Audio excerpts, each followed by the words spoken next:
मेरठ में साहित्य, संस्कृति और राष्ट्र चेतना के संगम की साक्षी बनने जा रही क्रांतिधरा मेरठ में रविवार की शाम देशभक्ति और ओजस्वी काव्य की अनूठी छटा बिखरेगी। नौचंदी मेला परिसर स्थित पटेल मंडप में आयोजित होने जा रहे भव्य राष्ट्रीय कवि सम्मेलन क्रांतिधरा की हुंकार को लेकर साहित्य प्रेमियों और नागरिकों में खासा उत्साह देखा जा रहा है।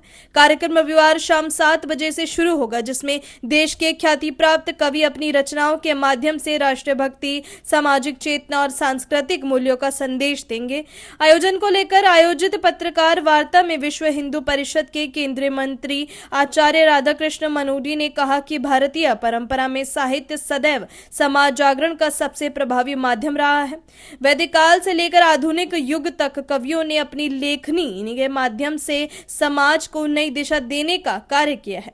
उन्होंने कहा कि अन्याय, शोषण और भ्रष्टाचार के विरुद्ध कवियों की वाणी हमेशा परिवर्तन और जागरण की प्रेरणा देती रही है।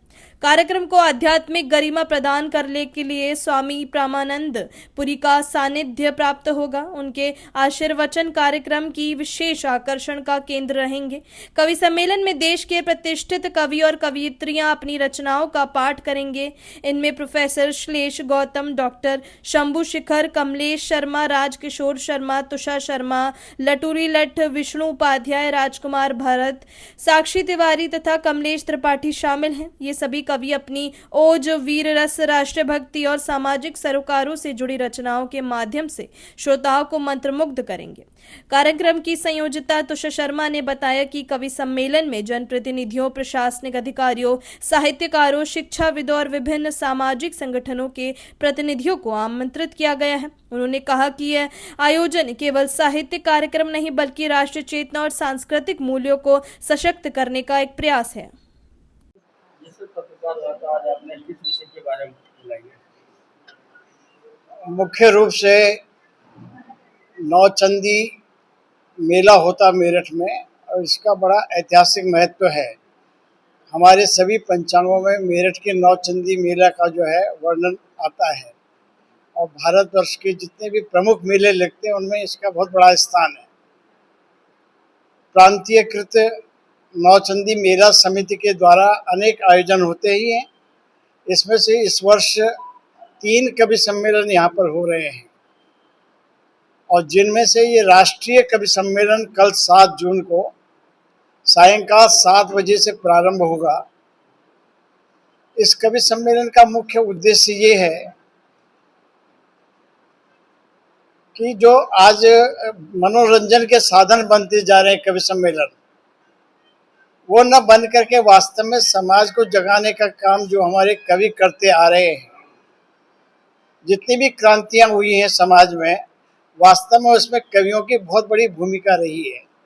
चाहे वो भक्ति जागरण हो, चाहे समाज जागरण हो, समाज में जितने भी प्रकार के अन्याय, शोषण, उत्पीड़न हुए हैं, सबका विरोध वास्तव में कवियों के द्वारा होता रहा है और कवि ही मुखर होकर के अपनी बात समाज में रखते हैं।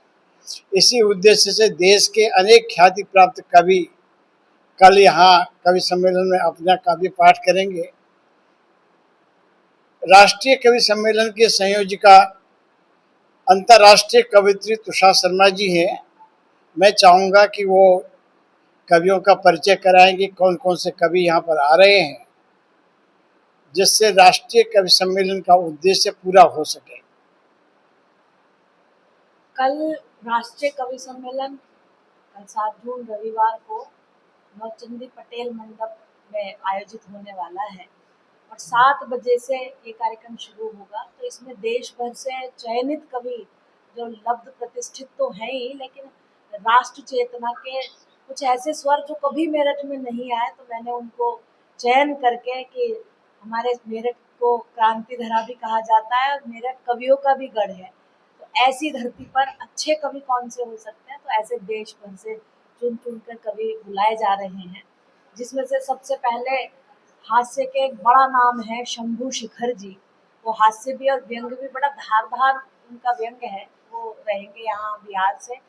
उसके बाद डॉक्टर श्लेष गौतम प्रयागराज से, कैलाश गौतम बहुत बड़े कवि हुए हैं और जनवादी कवि हैं, उनके बेटे हैं।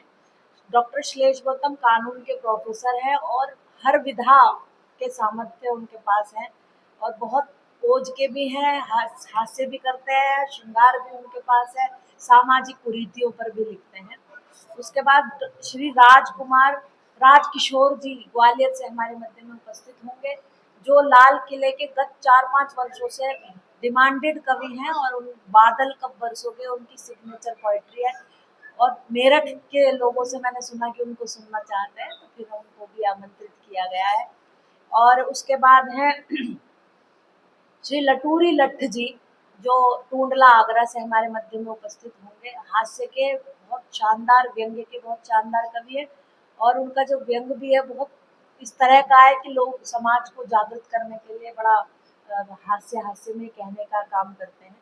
सुश्री साक्षी तिवारी जी प्रतापगढ़ से हमारे मध्य में उपस्थित होंगे। श्रृंगार की इन दिनों बहुत अच्छी कवित्री है, नवोदित कवित्री है, लेकिन पिछले 2 साल से वो मंचों की डिमांड है।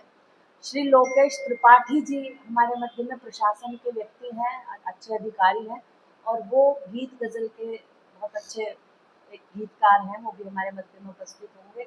श्री राजकुमार भरत जी एटा से बहुत सुंदर श्रृंगार के कवि हैं, सामाजिक कुरीतियों पर लिखने वाले कवि हैं, वो भी हमारे मध्य में उपस्थित होंगे।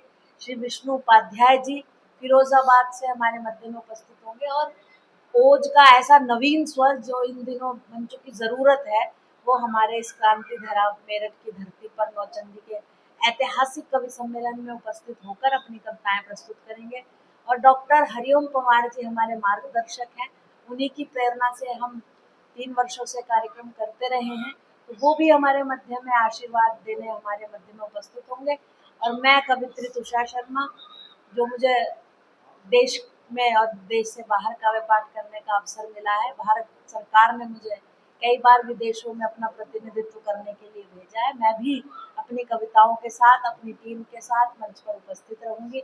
और आप सभी मेरठ वासियों से मेरा अनुरोध है कि इस ऐतिहासिक मेला नौचंदी में इस राष्ट्रीय कवि सम्मेलन को सुनने के लिए आए। ये अद्भुत कार्यक्रम है और अद्भुत कवियों को बुलाने का मेरा प्रयास है, वो आप सबके आने से सार्थक होगा। तो मेरी अपील है कि ज्यादा से ज्यादा अपने परिवार को लेकर आए, जिससे बच्चे भी संस्कारित हों। कितने बजे से कितने बजे तक होगी? 7 बजे से और 10 बजे तक ये कार्यक्रम संपन्न हो जाएगा। वार्ता में विनोद भारतीय, डॉक्टर सुधांशु अग्रवाल, डॉक्टर जितेंद्र त्यागी सहित अनेक गणमान्य नागरिक उपस्थित रहे। आयोजकों का मानना है कि क्रांति धरा की हुकार केवल एक कवि सम्मेलन नहीं, बल्कि राष्ट्रभक्ति, सांस्कृतिक चेतना और साहित्यिक परंपरा का भव्य उत्सव साबित होगा, जो मेरठ की सांस्कृतिक पहचान को और अधिक सशक्त करेगा।